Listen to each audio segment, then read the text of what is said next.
Well, good evening or good morning, depending on your part of the world, ladies and gentlemen. It is your host with the most, Avery LR32 here.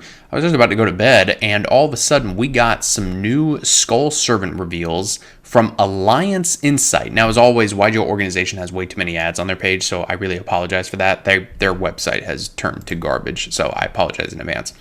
I want to talk about this because this is the first look at our next core set. I know that sounds absolutely crazy to think about, but our next core set is Supreme Darkness. The set after Supreme Darkness is Aliance Insight. So this is probably going to be like, what, our April set, maybe? Also, we know what the next side set is. It was some ridiculous name, like, I don't know, Lance of Justice or something. I can't remember off the top of my head, but it was like something Justice. It's not listed here on the side, but yeah, that's our next side set after Crossover Breakers. Anyway, let's go over these two new Skull Servant cards. Also, I forgot that Skull Servant's a vanilla monster, so you can play Primite cards in it. That sounds really good. So this is one more of the white, otherwise known as Moisa White. Level 1 Dark Zombie Effect Monster, 300 attack, 200 defense. That's the stats, the OG Skull Servant. You can only use the second effect of this card's name once per turn. This card's name becomes Skull Servant while in the graveyard. That's really good because of King of the Skull Servant.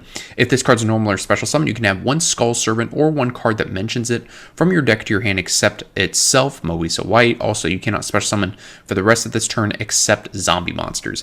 That's really good that now, like, after all these years, like 20 plus years of the game's history, we finally have a Stratos for Skull Servants.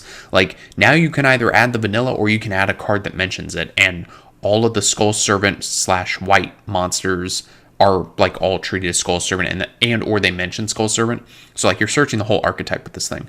During your main phase, you can normal summon one level 4 lower zombie monster in addition to your normal summoner set. Normal summon Zombie Master, activate the effect. That seems pretty good, honestly.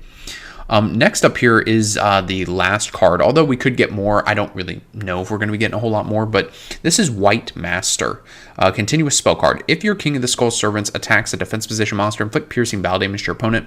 That's pretty good. Once per turn, you can target one Skull Servant or King of the Skull Servants in your graveyard. Send one Skull Servant or one monster that mentions it from your deck to the graveyard. If you do, special summon that target, but you cannot special summon for the rest of this turn except zombie monsters.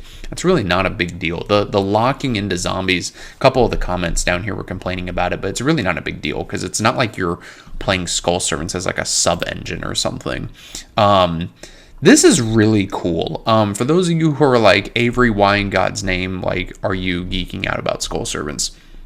It is one of those old school main deck boss monster OTK strategies where you're just trying to use King of the Skull Servants to punch for a bunch of damage. The problem with the deck is that it's always lacked a good going first strategy. Like, your going first strategy was somehow establish King of the Skull Servants and hope that it's enough. Maybe it can now be like the replacement for Tempai and be like a decent going second deck, but at the end of the day, do these two cards push it to tier 1 status?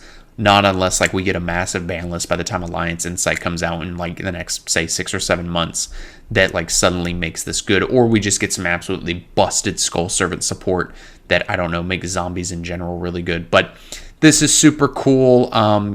It's going to be fun to see King of the Skull Servants get an extra 3,000 attack point boost because it gains 1,000 attack for every Skull Servant in the graveyard. So this card itself gives it an extra 3,000 attack.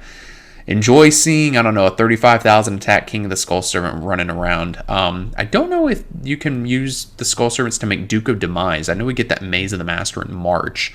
That'll be interesting to see, but Primite Engine with Skull Servant seems kind of adorable. This is our first look at our next core set. Good lord, can't believe I'm saying that. Guys, let me know what you think down in the comments below. Thank you for watching, and I'll see you in the next video.